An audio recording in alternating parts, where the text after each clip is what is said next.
Baptist Church in Silver Spring, Maryland. My name is William Brown, and in 1986 I was diagnosed with stage 4 cancer. 5 is, when you're diagnosed 5, it's time to get your will together.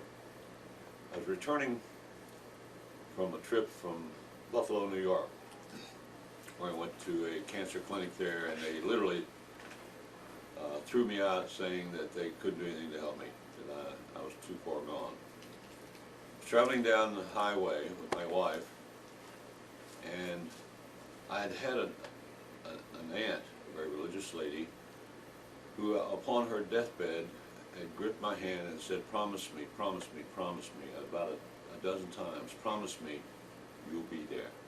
And I promised a dying woman that I would be there, not really believing it myself.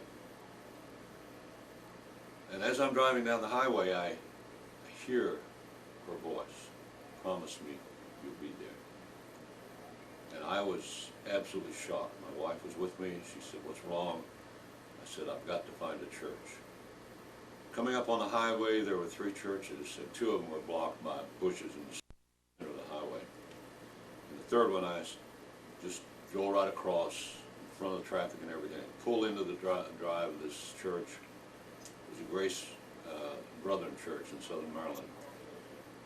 And jumped out of the car, left my wife right there, walked into the church, got down on my knees at the altar, and began to pray. And as I did, the pastor came out, he greeted me, and my walk with him and the Lord started at that point. This was 1986.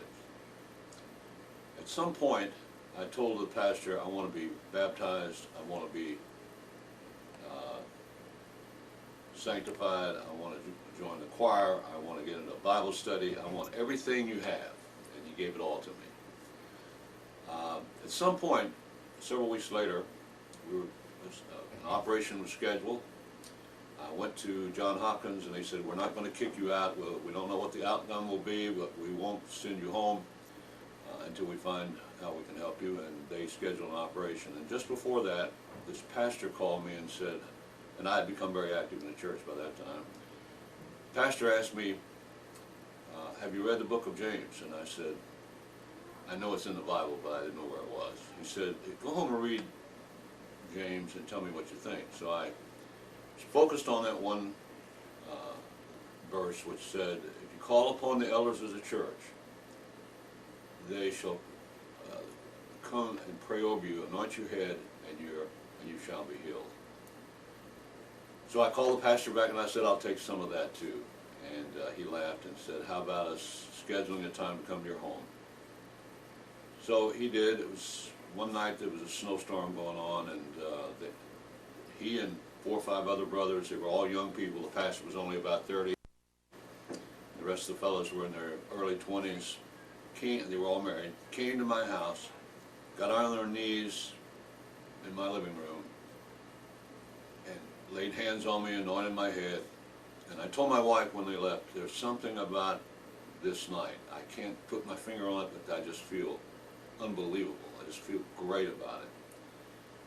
So they scheduled my operation. I go into the hospital, and for 6 hours they searched in my neck, in my shoulder, in my throat, and could find nothing.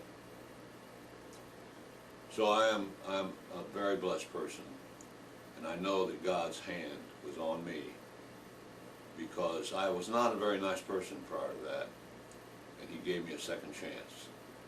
And I can still hear my aunt asking me, promise you'll be there. So I might say the same to you.